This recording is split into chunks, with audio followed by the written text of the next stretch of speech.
안녕하세요. 김영원입니다. 지금 아까 26학년도 지문에서는 정말 수능 해설 강의처럼 그냥 넌 이렇게 했어야 됐다, 이걸 해냈어야만 했고, 만약에 다음 수능을 준비하는 입장에서는 이런 것까지 준비를 하면 되겠다 정도의 방향성을 제시했다면, 이번에는 좀 된 기출이잖아요. 그러니까 그에 맞게 얘는 기출문제로서 어떻게 대했어야 됐는가, 이걸 토대로 법지문을 읽으려면 어떤 원리들을 끌어낼 수 있어야 하는가, 앞으로 문제를 풀고 지문을 읽고 문제를 풀기 위해서는 어떤 것들을 생각하면서 읽어야 되는가를 조금 더 친절하게 알려주는 식으로 강의를 하겠습니다. 우선 문제풀이, 지문을 읽기 전에 조금 전제하고 들어가야 될 게 있어요. 어떤 거냐면 이 단독문제의 후보가 될 수 있는 것들이거든요. 목적, 이유, 예시라는 것들이 있습니다. 얘네들은 다른 어떤 예를 들면 비교대조 표현 등이나 아니면 정의, 이런 것들보다 조금 더 딥하게 파고들 필요가 있는데, 왜냐하면 이건 단독 문제의 후보가 되기 때문입니다.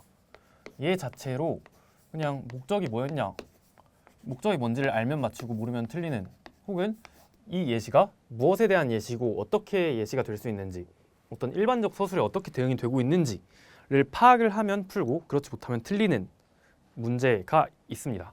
그런데 특히 이 지문에서는 이것 중에 한 2개 정도는 문제로 그대로 나온 것 같아요.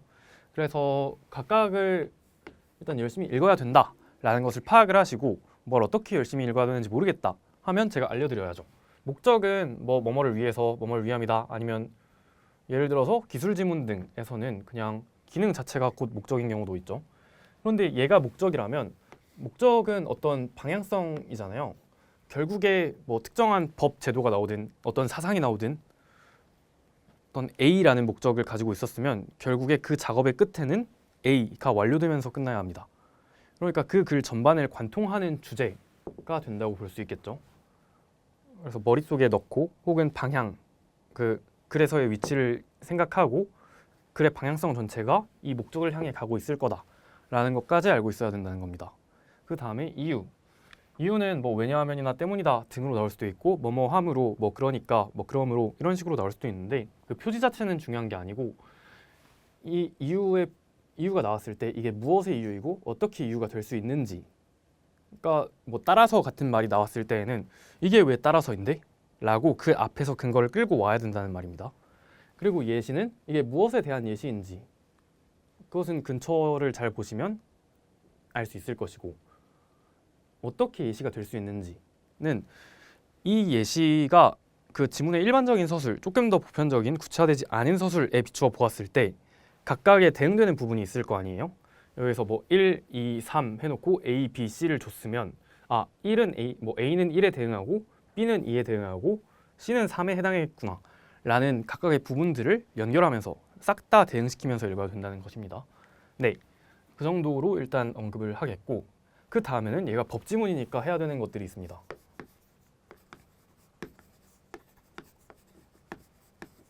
일단 법지문에서는 여러 법률 관계들이 나오면서 사람들이 여러 명 나오는 경우가 있죠. 그러면 당사자들의 관계를 그림을 그려보면 아주 편하거든요.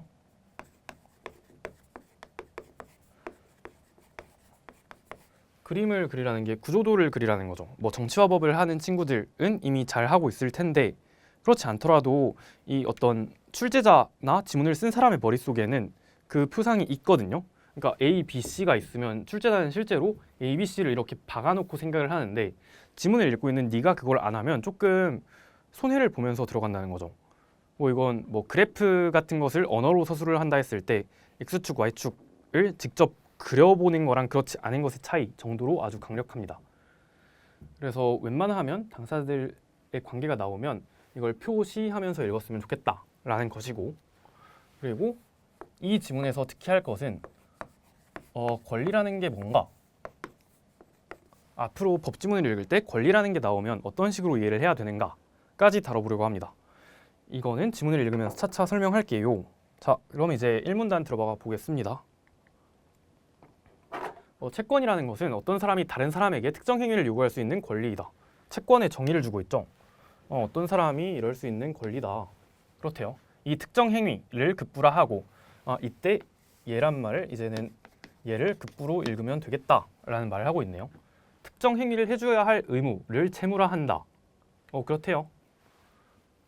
그러면 이 채권이라는 것이 있을 때 그걸 반대쪽에서 바라보면 채무라는 것도 나오는구나. 채무자가 채권을 가진 이에게 급부를 이행하면 채권에 대응하는 채무는 소멸한다. 채무자가 채권을 가진 이. 그러면 이런 말을 보고 나서 우리가 얘를 채권자라고 하는 건 그렇게 어렵지는 않겠죠. 급부를 이행하면 채권에 대응하는 채무는 소멸한다. 그러면 채권이랑 채무라는 것에 대한 설명을 준 다음에 채무라는 게 어떻게 없어질 수 있는가? 라는 설명까지 나아가고 있네요. 그러면 이 관계도를 한번 생각을 해볼 때 지금 여기에서 나온 법률 관계가 하나밖에 없죠. 채권자랑 채무자. 그럼 일단 적는 거예요.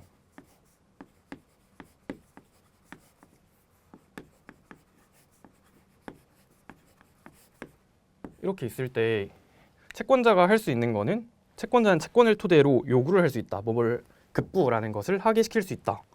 그렇대요.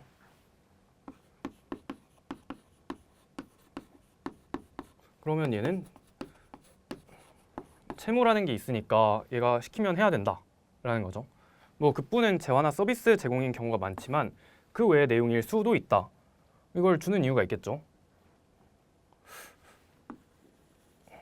만약에 그 외의 내용을 이 지문에서 안 다룬다면 이런 예외적인 케이스까지 굳이 줘야만 하는 이유가 있을까요? 이 지문의 정합성 자체에 문제가 없는데, 그러니까 여러분들이 어떤 지문을 대할 때 이 말이 꼭 필요했던 이유는 무엇일까? 왜 다른 쓸데없는 말들은 싹 다 빼면서 적어도 얘는 빼지 못했을까? 라는 생각을 해보면 앞으로의 내용을 예측하는 데 도움이 되는 경우가 많거든요. 그래서 이런 언어적인 민감성을 가지고 그 외의 내용일 수도 있다고? 그러면 지금 재화나 서비스 제공보다는 그 외의 내용이 앞으로 중요할 것 같은데 까지를 생각할 수 있으면 좋겠습니다. 다음 볼게요. 1문단의 내용까지는 그리고 정보량이 있었으면 안 됩니다. 왜요? 2019학년도 수능에서 계약이라는 것은 이런 것이고 채권이랑 채무는 이런 것이고 이게 너무 2년 전 기출에 있었는데 이 시점에서 이걸 모른다? 별로 수능을 보고 싶지 않다는 거죠. 대학을 가고 싶으면 기출문제를 이 정도로는 생각해낼 수 있어야 합니다. 그러면 지우고 다음 거 볼게요. 민법상의 권리는 여러 가지가 있는데 계약 없이 법률로 정해진 요건에 충족으로 발생하기도 하지만 대개 계약의 효력으로 발생한다.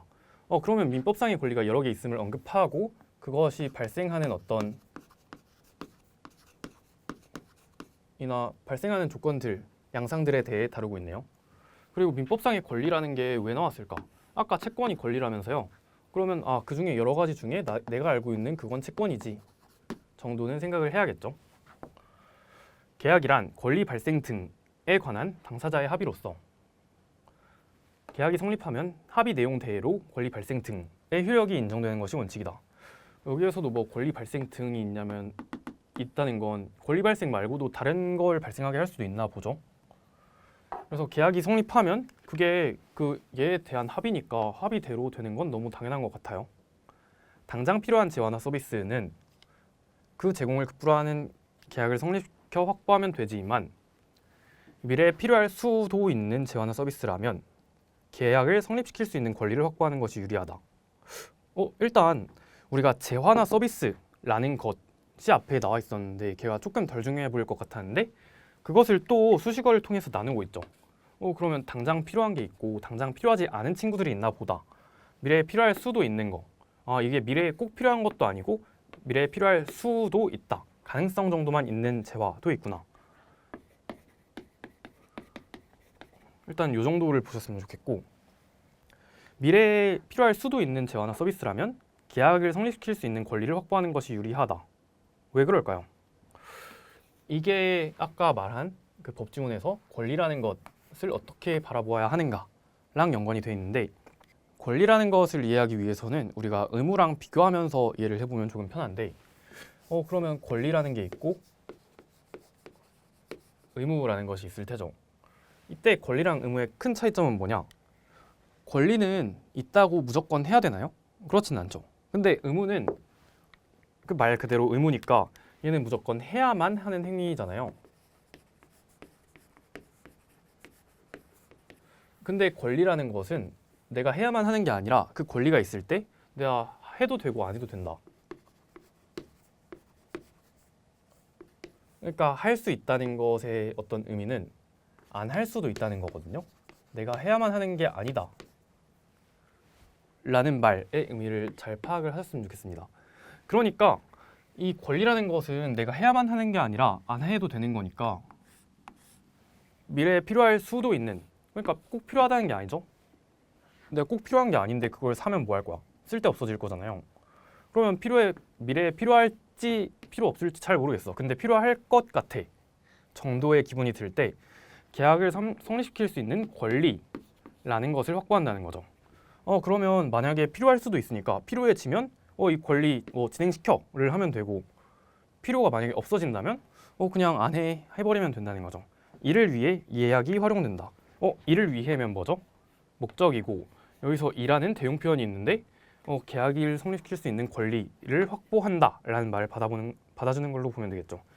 그러면 미래에 필요할 수도 있는 재화나 서비스에 대해서 계약을 성립시킬 수 있는 권리를 확보하기 위해서 예약이라는 것을 쓴다. 그렇대요. 그 다음에 일상에서의 예약이라고 할 때와 법적인 관점에서의 예약은 구별된다. 예약이라는 게 지금 법지문이니까 조금 전문 용어로 쓰이나 봐요. 법적인 용어구나. 이렇게 구별이 된다라고 주장을 하면 앞으로 설명해 줘야 되는 내용은 법적인 관점에서 예약은 어떻고 일상에서의 예약은 어떻고 그 둘이 어떤 지점에서 다르구나 라는 걸 말을 해줘야 이게 충분히 설명이 된 거겠죠. 그러면 기억을 들어갈 때 일단 이게 뭐 예시구나 정도까지는 파악을 당연히 할 수 있어야 되고, 이게 어쩌라는 거지?가 아니라 그러면 너는 일상에서의 이야기인데 법적인 이야기인데 를 하면서 들어갔어야 된다는 겁니다. 왜요?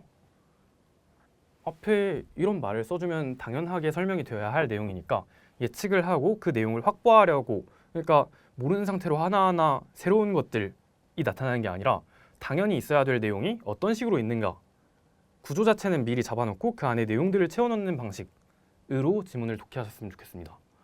그러면 이 기억을 읽을 때 우리는 그래서 이게 일상인데 법인데 를 해야 되고, 그렇게 읽어보겠습니다. 기억을 기차 승차권을 예약했다고도 하지만 이거는 예약에 해당하지 않는 계약이다. 그러면 얘는 어떤 걸 보여주기 위해 나온 거예요? 이 기억 케이스는 일상에서의 예약은 맞는데 법적인 예약은 아니다. 근데 왜 아닌지는 아직 잘 모르겠거든요. 그러면 왜 그런가에 대해서도 얘가 조금 더 해명을 해줘야 될 것 같고, 법적으로 예약은 당사자들이 합의한 내용대로 권리가 발생하는 계약의 일종으로, 그렇대요. 뭐 여기까지는 뭐가 다른 건지 잘 모르겠어요. 계약의 일종이다. 얘도 계약이다.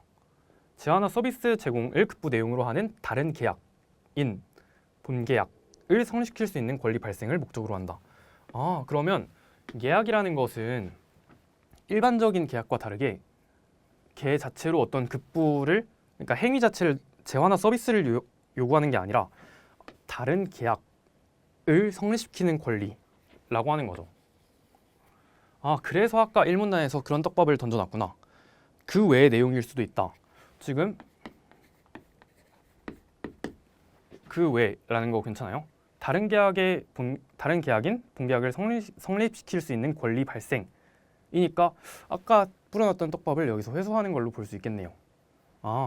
그러면 예약이라는 것은 다른 계약을 성립을 시켜야 되는데 기억은 지금 법적인 이야기 아니라면서요. 그럼 그건 무슨 말이에요? 법적인 이야기 아니라면 얘는 본계약을 성립시킬 수 있는 권리 발생이 목적이 아니기 때문이겠다 정도까지를 읽어야 이 기억을 나타낸 이유, 일상에서의 예약은 뭐고 법적인 관점에서의 예약은 뭔데를 충분히 파악을 한 거겠죠. 네, 그러면 이제 다음 부분을 볼게요.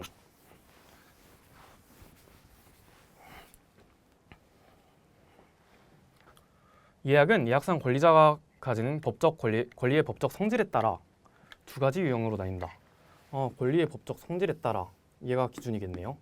그러면은 어떤 성질일 때 어떤 유형으로 나뉘나를 잘 보면 될 것 같아요. 첫째 있으면 둘째 있겠고 당연히 두 가지 유형이니까 있겠죠. 얘는 채권을 발생시키는 예약이다. 그러면 권리의 법적 성질. 권리라는 게 얘는 채권입니다. 이것에 따라 분류하겠다는 거구나. 그러면 둘째는 뭘까요? 둘째는 예약 완결권. 얘는 다른 권리 같죠? 뭔가 채권이랑 예약 완결권. 뭐라도 다르니까 이렇게 첫째, 둘째로 나눠놨겠고 그게 법적 성질에 따라서인가 봅니다. 이 채권은 어떤 채권일까요? 이 채권이겠죠. 예약의 결과로 발생하는 그 채권의 급부 내용은 예약상 권리자의 본계약 성립 요구에 대해 상대방이 승낙하는 것이다. 지금 여기서도 아까 했던 것처럼 뭔가 적어볼 수가 있을 것 같아요. 일단 첫째, 채권을 발생시키는 예약.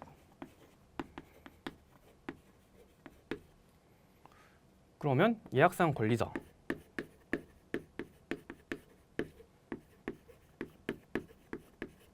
이 친구가 있고 상대방이라는 친구가 있대요.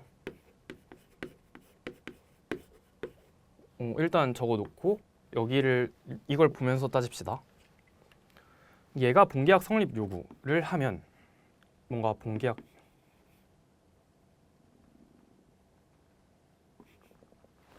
잠시만요. 네. 자, 이제 이 구조도를 보면서 이야기를 해봅시다. 그러니까 이 채권의 급부 내용은 예약상 권리자의 본계약 성립 요구에 대해 상대방이 승낙하는 것이래요. 그러면 예약상 권리자가 이 채권을 발생시키는 예약에 따라서 뭔가 예약을 했고 여기에서 급부 내용, 여기에서의 급부는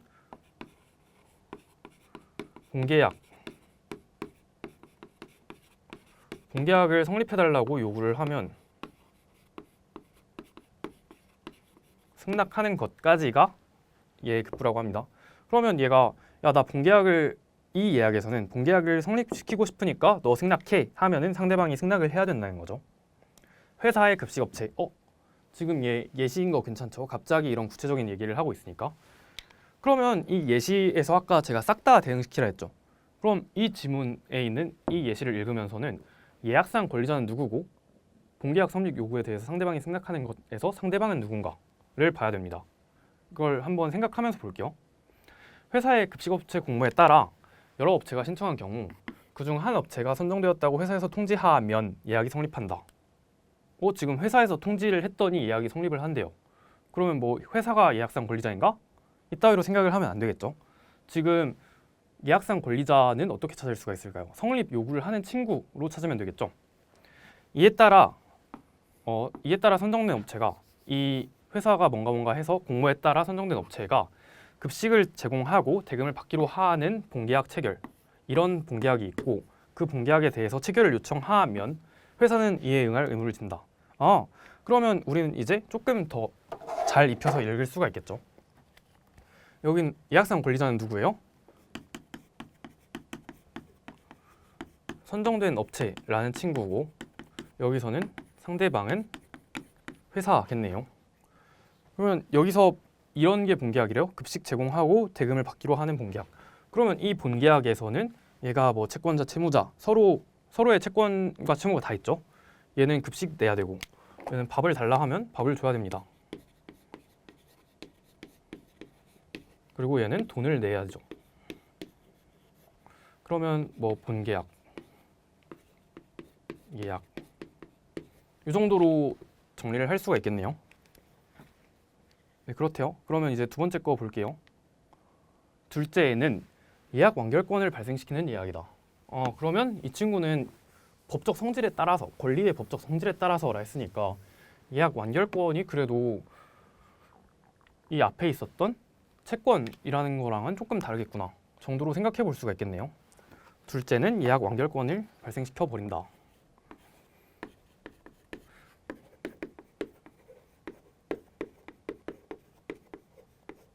그렇대요. 이 경우 예약상 권리자가 본계약을 성립시키겠다는 의사를 표시하는 것만으로 본계약이 성립한다. 아까랑 뭐라도 다르니까 이 경우라는 말을 써주는 거겠죠? 아까는 안 그랬나 봐요. 아까는 상대방이 승낙하는 것이니까 걔가 승낙을 해야 본계약이 성립할 수 있는 거였는데 얘는 그냥 뭐 상대방이 뭐라 하든 일단 성립을 했다는 거죠. 가족 행사를 위해. 그러면 여기서도 가족? 왜 나왔을까?가 아니라 당연히 일단 예시인데 그러면 뭘 파악해야 돼요? 그러면 이 예약상 권리자는 누군데? 여기서 본계약을 성립시키겠다는 의사를 표시하는 친구가 누군데? 라는 걸 봐야겠죠. 이 가족 행사를 위해 식당을 예약한 친구가 식당에 도착하여 예약 완결권을 행사하면 곧바로, 그쵸? 이것만으로도 바로 성립한다 했으니까 그러므로 식사 제공이라는 급부에 대한 계약상의 채권이 발생한다. 그렇대요. 그러면 여기서도 뭐 권리자랑 상대방이 있다고 할 때 얘가 예약상 권리인 예약 완결권 이라는 것을 행사하면 곧바로 그냥 본계약으로 넘어간대요. 그럼 본계약에서 얘가 요구할 수 있는 급부는 뭐예요? 식사를 달라.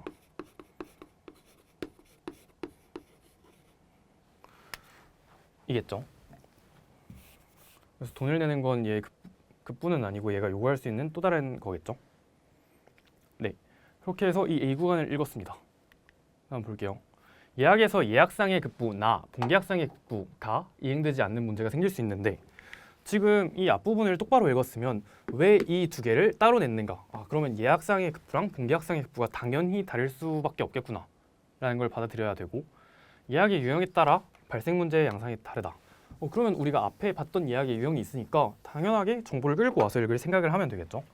아까 뭐 예약 완결권이랑 뭐 채권 그런 게 있었으니까 아마 그렇게 하겠지 하면 될 거예요. 일반적으로니까 예외를 말하겠다는 거죠. 예외를 안 줄 거면 이런 말은 쓸 데가 없어요. 급부가 이행되지 않아 채권자에게 손해가 발생한 경우 채무자는 자신의 고의나 과실에서 비롯된 것이 아님을 증명하지 못하는 한 이런 말들은 법에서는 반대 해석이라고 하죠. 증명하지 못하는 한이 있으면 그러면 증명하면 안 그렇다는 거네로 읽어도 되거든요. 증명하지 못하는 한 채무 불이행이 책임을 진다 라는 것은 증명하면 안 진다는 거예요.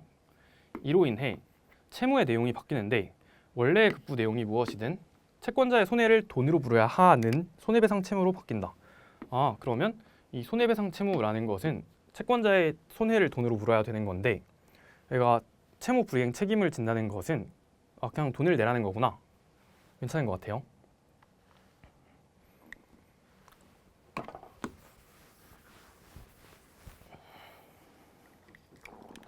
그 다음에 만약 타인이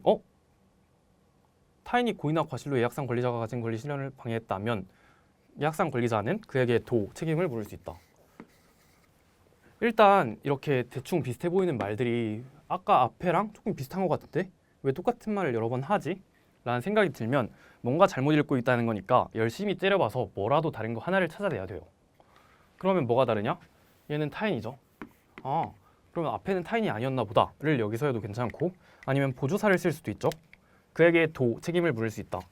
그러면 이 타인이라는 친구한테 책임을 물을 수가 있다는데 그럼 걔 말고 책임을 물을 수 있는 다른 친구는 어디 있었지? 하고 위로 올라가서 그러면 이 채권자일 때 채무자가 있었구나 라는 걸 해도 괜찮겠죠. 네. 법률에 의하면 누구든 누구든이라는 말은 여기서는 정말 뭐 옆집 돌돌이나 철수 이런 게 아니라 누구든이라는 말은 네가 타인이든 채무자든 이라고 읽어야겠죠. 타인이나 채무자든 고의나 과실에 의해 타인에게 피해를 끼치는 행위를 하고 그 행위의 위법성이 인정되면 불법행위 책임이 성립하여 가해자는 피해자에게 손해를 돈으로 배상할 채무. 이거 어디서 정의돼 있었던 것 같죠? 얘는 손해배상 채무를 진다. 다만이니까 조금 예외적인 내용이 나오겠네요. 예약상 권리자에게 예약 상대방이나 방해자 중 방해자가 누구예요? 지금 이 친구죠. 타인. 누구라도 손해배상을 하면 다른 한쪽의 배상이 모두 사라진다. 급부 내용이 동일하기 때문이다. 어떤 급부죠? 이게 그 손해를 돈으로 배상하라는 게 아까 똑같았잖아요. 손해배상 채무였죠. 네. 그러면 여기까지 읽었을 때 일단 괜찮을 것이고 제가 여기를 읽으면서 조금 강조를 안 한 부분이 있는데 이 불법행위 책임이라고 돼 있잖아요. 법에서는 어떤 이름들이 상당히 중요합니다. 예를 들어 그게 민법이냐 상법이냐에 따라서도 다른 출처라는 것을 인식할 수 있어야 되고 아까 여기를 할 때는 비슷한 게 보이면 열심히 째려봐라 했잖아요. 여기에서 책임이 있는데 열심히 째려봐야 되지 않을까요? 아까는 불법행위 책임이 아니었던 것 같은데 얘는 채무 불이행 책임을 진다고 합니다. 아, 왜요? 아까 채권 채무 관계가 있었으니까 채권자랑 채무자 사이에서는 그 채무를 못 지켰다. 채무 불이행 책임을 질 수 있는데 지금 타인은 채무가 없잖아요. 채권 채무 관계가 없으니까 그냥 일단 일반적으로 너는 불법행위 책임이요를 할 수 있다는 거죠. 네. 그래서 여기까지 읽어냈으면 잘 읽은 것 같고 일단 뭐 여기는 뭐 3문단 내용까지는 정리가 돼 있으니까 조금 지우고 이 뒷부분 4, 5문단을 조금 정리해 볼게요. 4문단이랑 5문단에서는 두 가지 이야기를 했던 것 같아요. 뭐 얘한테 할 수도 있고 쟤한테 할 수도 있다. 네가 채무자인지 아니면 제3자가 방해자로 등장하는지에 따라서 이 경우에는 얘는 채무가 있으니까 채무 불이행 책임을 진다. 이 경우에는 너는 채무가 없으니까 그냥 일반적으로 불법행위 책임으로 다루겠다. 그런데 이 경우에 둘 다 꼬우면 증명해 라는 태도가 숨어 있는 거죠. 내가 잘못한 게 아니다. 고의나 과실이 없다를 증명하면 책임을 안 진다. 그렇대요. 그러면 뭐 그 A 구간에서 나온 예시들이랑 그 뒤에 성격 그리고 그 앞에서 이야기를 하는 게 뭔가 계약은 뭐고 그런데 특수한 경우에는 내가 계약을 굳이 하고 싶지가 않은데 그러면 어떻게 해야 될까? 이를 위해서 예약이 활용된다 라는 흐름 자체는 괜찮았을 것 같아요. 이제 문제를 풀러 가보겠습니다. 네.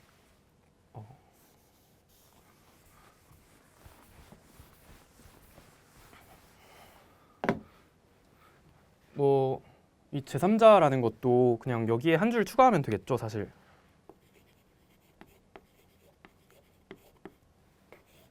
근데 얘가 이 친구로 가는 경우랑 이 친구로 가는 경우에 대해서 사후문단에서 서술했다고 봐도 되겠고 26번 보면 적절하지 않은 걸 물어보고 있죠.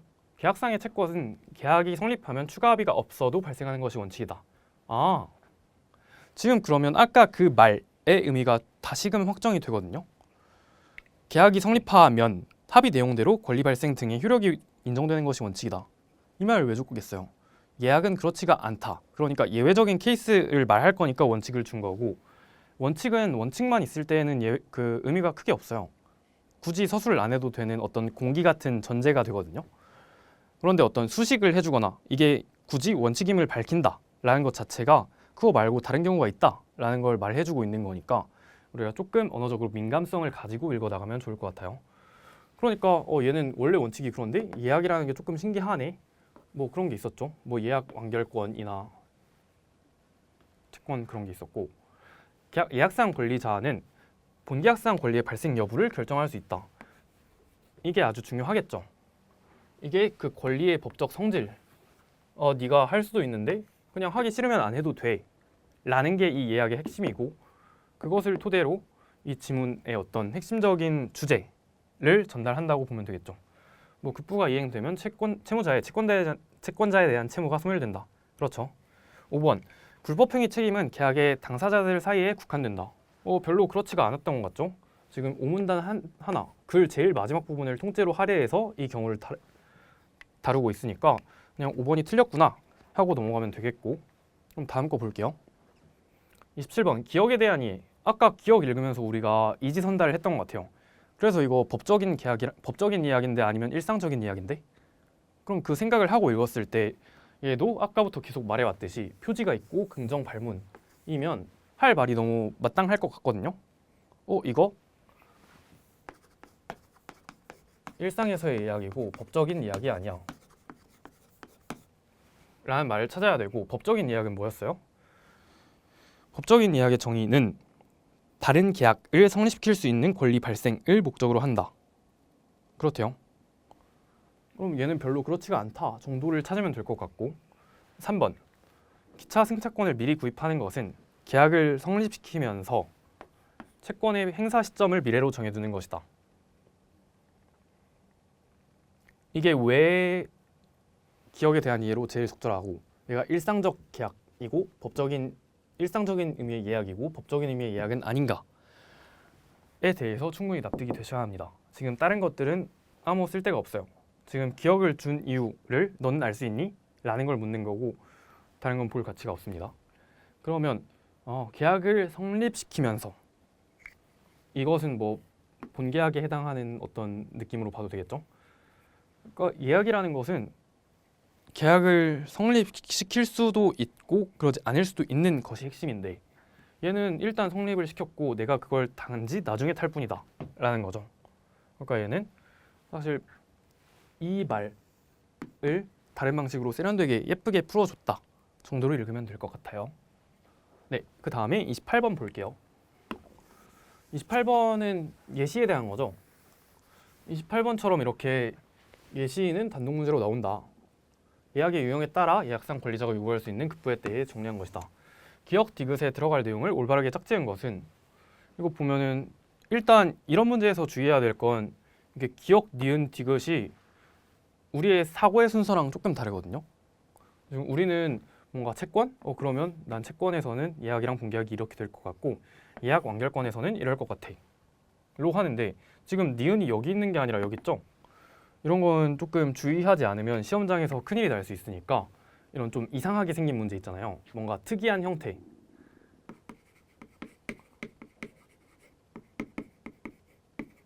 그러면은 조금 더 째려보기. 잘 봐서 이게 요구하는 바가 뭔지를 정확하게 파악하는 데 시간을 조금 더 들이는 게 낫습니다. 이거 시간 쓰고 틀리거나 답이 안 보여서 시간을 허비하게 되면 이 문제뿐만 아니라 다른 문제에서 문제가 생겨요. 그런 것보다 차라리 뭐 5초, 10초를 더 써서 애초에 한 번에 정확하게 풀 수 있도록 하는 게 중요하겠죠. 아까 여기에 대충 정리를 해놓은 것 같아요. 채권을 발생시키는 예약이랑 예약 완결권을 발생시키는 예약이 있다. 채권을 발생시키는 예약에서 예약상 급부는 뭐였죠? 야, 내가 본계약을 성립시키고 싶다 라고 하면 너는 해야 돼 라는 거였죠. 그러면 얘가 하는 행위는 본계약을 성립시켜라 라는 거겠고 본계약상 급부는 내가 급식을 주면 너는 돈을 줘 니까 돈 달라 라는 내용을 넣으면 될 것 같아요. 여기서 본계약상 얘가 해야 되는 채무가 급식 제공이고 요구할 수 있는 급부는 급식 대급을 지급하라는 내용인 거죠. 그리고 니은 예약 완결권을 발생시키는 예약에서는 얘가 그냥 완결권 썼어 하면은 바로 본계약이 성립해서 법조를 할 수 있다는 거였죠. 그러면 여기에서는 뭐가 딱히 없네요. 를 해서 5번 고르면 되겠습니다. 지금 이 문제를 풀기 위해서 여기에서 생각을 시작하고 있었다. 이런 게 있었어? 하고 채권을 발생시키는 예약의 예약상 급부는 뭐고 본계약상 급부는 뭐지? 라고 지문으로 돌아가는 건 그냥 지문을 안 읽은 거죠. 그따위로 읽고 수능을 보러 갈 생각을 하면 안 되고 예시라는 게 있을 때 무엇에 대한 예시이고 그게 왜 예시가 될 수 있는가를 애초에 생각하면서 읽어서 이건 너무 당연하게 읽고 나서 이게 돼 있어야 합니다. 네, 그 다음에 29번 볼게요. 특별한 행사를 앞두고 있는 갑은 미용실을 운영하는 을과 예약을 하여 행사 당일 오전 10시에 머리 손질을 받기로 했다. 갑이 시간에 맞춰 미용실을 방문하여 머리 손질을 요구했을 때 병이 이미 을에게 머리 손질을 받고 있었다. 제가 근데 아까 이런 말을 했거든요. 당사자들의 관계를 표시해둬라. 그게 지문을 읽을 때 일단 도움이 된다는 주장을 했는데 당연히 이 지문을 토대로 이 문제를 내는 거면 문제를 풀 때도 이게 쓰이지 않을까요? 그러면 이제부터 너는 갑이고 너는 을이고 너는 병이겠네요.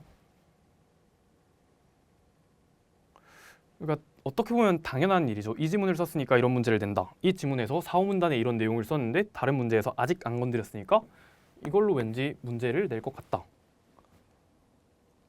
근데 이 정도의 각을 일단 볼 수 있었으면 좋겠고, 볼 수 있으려면 지문을 잘 읽어야 되고, 그리고 이런 구조도 법률 관계들을 표시하는 건 도움이 되겠죠. 갑이 예약해둔 시간에 병이 고의로 끼어들었다.